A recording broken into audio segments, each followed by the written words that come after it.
Assalamualaikum warahmatullahi wabarakatuh. Jadi di sini tuh aku mau update Poco X5 5G. Ada yang komen katanya Poco X5 5G udah dapat Hyper OS, guys. Mantap. Nah, gak usah berlama-lama, kita ke tentang telepon dan kita mau update. Nah, di sini tuh aku udah download. Jadi aku nggak bisa nampilin lagi untuk gambarnya. Nanti gambarnya aku letak di sebelah kiri atau sebelah kanan aja yang udah aku screenshot. Nah, yang jelas untuk update-nya itu 3,9 GB update-nya ke HyperOS yang versi 1.0.1.0.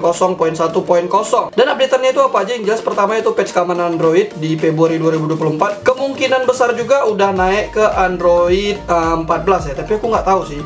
Soalnya di sini tuh di tulisannya nggak ada. Tapi harusnya sih udah naik ke Android 14. Soalnya update-nya udah segede gaban gini aja, 3,9 GB ya. Nah, yang jelas di sini tuh untuk HyperOS-nya udah model baru nih, ada tulisannya estetika global, mengambil inspirasi, terus bahasa animasi baru, terus warna-warni alami menghadirkan nuansa yang lebih hidup, font sistem kami serba baru. Nah, jadi ya kayak macam di HyperOS Poco X6 Pro, Xiaomi 12T dan Poco F5 lah ya, kurang lebih ya. Nah, kita langsung aja coba tes update nih, nggak usah berlama-lama. Nah, di sini tuh Poco X5 5G aku yang RAM-nya 6GB internal 128GB. Kita langsung aja coba tunggu. Nah, jadi udah siap, udah kelar. Untuk update-nya lumayan lama sih, hampir 3 menit atau 2 menitan dari dia mulai ulang, dari dia mati. Nah, ini hidup. Misalnya untuk tampilan control center-nya juga udah model yang baru, dimana untuk pengaturannya udah pindah ke bawah sini. Nice. Oke, kita langsung aja ke tentang telepon. Biasanya tampilannya baru. Nah, kan bener, Xiaomi HyperOS versi 1.0.1. Dan Androidnya bener, Android 14. Update keamanannya di Februari 2024. Untuk pemakaian sistemnya sekitar 16 GB.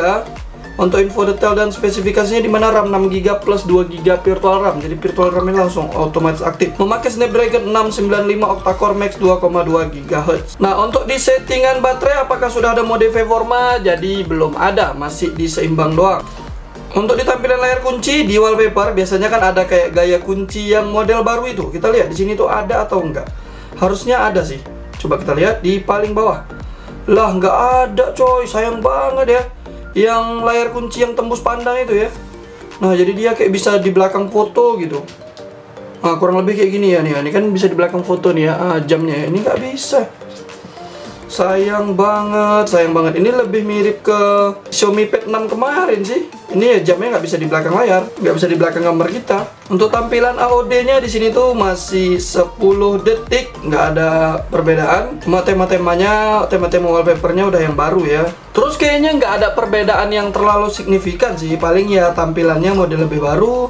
Untuk control centernya, terus juga ini udah Android 14 ya. Terus untuk layarnya, tampilan kecerahan layar apakah sudah ada settingan 90Hz? Nggak ada, cuma ada 60 sama 120. Dan aku ngerasain jauh lebih agak lebih smooth di sini tuh ya, pergerakan layarnya lebih oke. Untuk direkam layar, nah direkam layar nih biasanya udah ada sumber suara keduanya, mantap. Ini yang ditunggu-tunggu dari HyperOS. Untuk konten kreator sudah bisa rekam layar, mikrofon, sistem atau keduanya. Jadi keduanya ini mikrofon sama sistem digabungin. Untuk resolusinya di sini tuh ya paling gedenya 1920 x 1080 harusnya. Ini 864 ya. Oh iya, 864. Terus untuk kualitas videonya bisa sampai 50 fps, orientasinya landscape. Untuk laju bingkai bisa 90, mantap. Nah, kita nggak usah berlama-lama, kita langsung aja coba tes AnTuTu Benchmark. Bisa hasilnya berapa nih untuk skornya.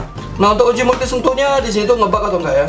Oke, nggak ngebug, mantap, lancar. Nah, kita langsung coba tes AnTuTu Benchmark. Tadi tuh di sini tuh sempat aku dinginin sebentar ya, dari 39 ini tuh ke 34 derajat, biar dia bener-bener full performa.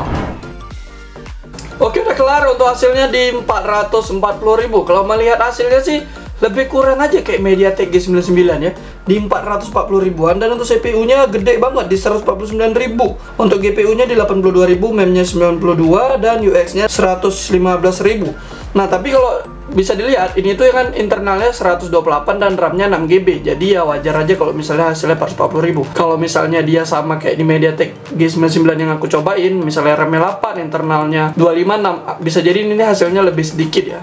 Bisa entah 470, 460 ya. Dan untuk panasnya bisa kalian lihat di 39 derajat ya, hampir 40 derajat. Panasnya meningkat di 7 Celcius dan untuk baterainya kurang 3%. Nah, kita coba tes CPU throttling-nya pula ya. Di sini tuh tadi handphonenya udah aku dinginin di 34 derajat ya.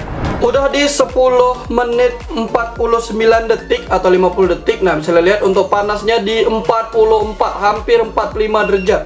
Gila memang kalau di CPU throttling ini, tes CPU throttling ini kayak macam nggak di di limit-limit coy, kayak dilepas aja gitu ya. Tuh, misalnya sampai 44 derajat dan hasilnya hijau semua. Ada si kuning cuma 2 kali ya, tapi lebih banyak ke atasnya. Dan untuk max-nya di sini tuh 195 dan untuk rata-ratanya di 192. Jadi max sama rata-ratanya itu nggak jauh beda. Untuk di paling minusnya 174 yang di bawah ini. Memang sih nggak sampai 200 untuk gipsnya, tapi ini gila the best banget kalau tes CPU throttling, kayak nggak di limit. Kita langsung coba tes di Mobile Legends. Dan kita lihat untuk game turbonya, apakah game turbonya baru. Dan game turbonya biasa aja. Di sini tuh aku aktifin mode performa, jangan ganggu, ada screenshot, ada rekam layar, ada untuk matikan layar di game yang berjalan itu nggak ada. Terus untuk pengubah suara masih ada. Untuk game turbonya nggak ada yang berbeda ya. Pengubah suara masih ada nih lengkap.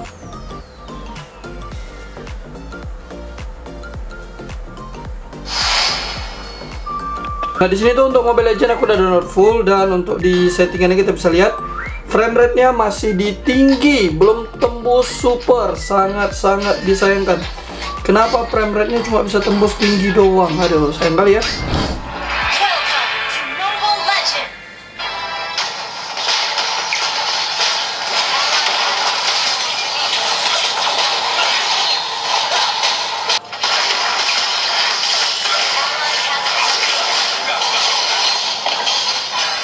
Ambil nih, kampret kali ngomong.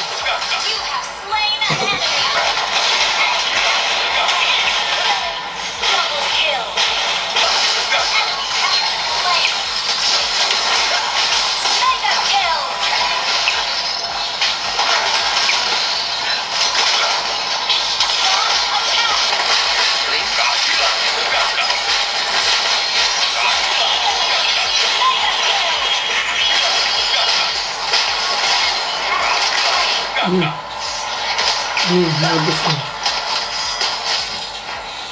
Tidak ada wanita yang dapat menolak seorang penembak. Kamu tidak bisa keadilan ditegakkan. Keadilan ditegakkan.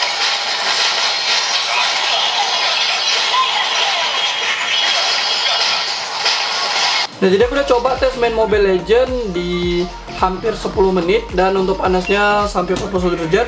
Rata-rata mainnya di 50-60 fps. Aku cobanya di Brawl, nanti untuk di video full ranknya atau full test main ranknya nanti di video lain aja, nggak usah di video ini. Yang jelas untuk mainnya lumayan lancar, dan untuk settingan FPS sayang banget masih di 60 fps, belum bisa 90 fps, dan handphonenya juga nggak panas-panas banget. Nah oke lah, jadinya cukup segini aja untuk updatean HyperOS di handphone Poco X5 5G. Apabila ada yang kurang dan apabila ada yang ingin tanyakan, nanti bisa di komentar aja. Oke, thanks for watching, jangan lupa bantu like dan subscribe. See you later, goodbye guys.